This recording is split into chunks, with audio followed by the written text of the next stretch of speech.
You often listen to governments and now to governments and policymakers when they talk about how we're going to solve the housing crisis, not just in the UK, but everywhere. Everywhere's got a housing crisis pretty much at the moment, which is not just about shortages of housing, but in significant part, it's about shortages. And they say, we need investment in new housing. Who's going to do that investment? Institutional investors are going to do that investment. No, they're not.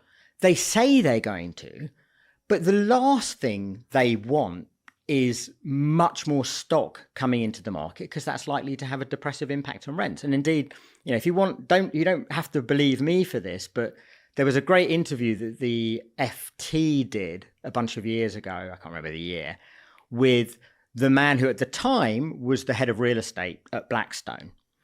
And he said that his motto as an investor, his strategic motto was look out for capital and cranes.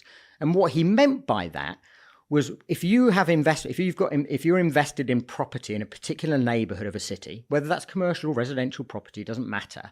If you're invested, what are your warning signs that tell you it's time to sell? Building, capital and cranes. When capital and cranes start coming into the neighborhood, that's when you sell.